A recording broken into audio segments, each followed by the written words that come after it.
The Fabelmans is out in theaters, latest film from Steven Spielberg starring Michelle Williams, Paul Dano, Gabriel Labelle and Seth Rogen. It's a much more personal film for Steven Spielberg than perhaps any of his other ones because it's based directly on his own childhood, growing up with his family between the ages of 7 to 18. Apparently he's been gearing up to make this movie for decades, finally got around to doing it now. It's difficult to say how much of it is exactly true. Of course, we can verify some of the facts, but others are just stories at this point, and we have to take Spielberg on his word. Seth Rogen mentioned that Spielberg would often get very emotional on set, and whenever Rogen asked him if something was true, if this really happened, he would say yes 100% of the time. So my opinion is that there are probably some dramatic exaggerations and some slight changes, but for the most part, I'm inclined to believe that the movie is true to life. It's also a new genre for Spielberg, a coming-of-age story, a story of someone growing up, and it's got two areas of focus really. One is Spielberg's infatuation with cinema and his growing passion for it, which is an aspect explored with clearly a lot of love for the craft. I mean, there are many scenes where the character is editing or tinkering with the equipment or cameras, and it just looks and sounds very satisfying. The passion comes at you from the screen. Secondly though, the film is interested in the family dynamics, and this is where, surprisingly, it goes from very personal to quite universal and relatable, because as much as Spielberg's family history is his own, he frames all of that in one theme, which is coming to terms, coming to realization that your parents are people too.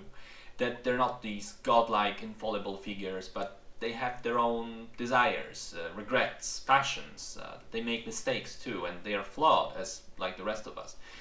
Which I think is a realization that is an integral part of anyone's transition into true adulthood. Now, like all great stories of youth, this one is sometimes hopeful and inspiring, sometimes tragic and sad. There's a fair amount of humor as well. There's a whole section with the Jesus-loving high school girlfriend, which is pretty funny. There's the crazy Uncle Boris, and the hilariously fantastic cameo from David Lynch, about which I don't want to spoil anything more. Great performances all around. Michelle Williams and Gabriel Labelle are pretty obvious to point to and say that they've done a great job, but I found Paul Dano's subdued and quiet performance as the father to be the sort of grounding point of the film. I think he's kind of the constant around which all the other ones revolve, and the film wouldn't have worked as well without this sort of grounding performance at its center. There's a beautiful music done by John Williams, probably one of his last scores because he announced his retirement after he's done with the upcoming Indiana Jones film. So Fabelmans would probably make this his second to last film score ever.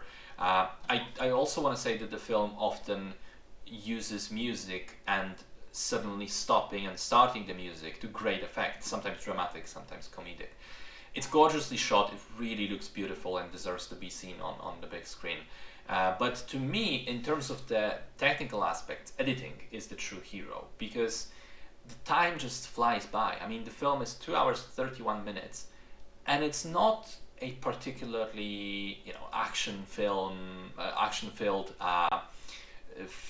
movie. It's not a story which gallops forward. It's fairly slow at some points, and yet when it ended, I was surprised that that moment already came. Interestingly, I thought about Everything Everywhere All at Once, because up until now, I thought that there was no way that any other movie is winning the editing Oscar this year other than Everything Everywhere. I mean, it was simply too brilliant in using clever, often flashy editing to sort of transcend its budget and scale limitations and create the illusion of a sort of grander film than it had any right to be. The Fabelmans might be a strong contender though, and for very different reasons. You see, the editing in this film isn't particularly flashy, but it's a textbook example of how much the edit is responsible for great pacing.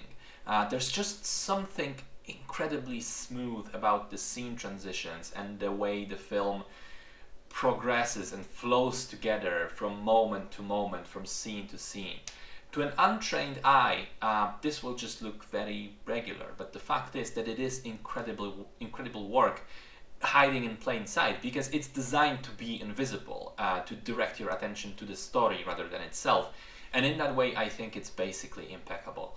Also, I want to mention the sound editing. I talked about this briefly already, the scenes where the character is tinkering with all the equipment.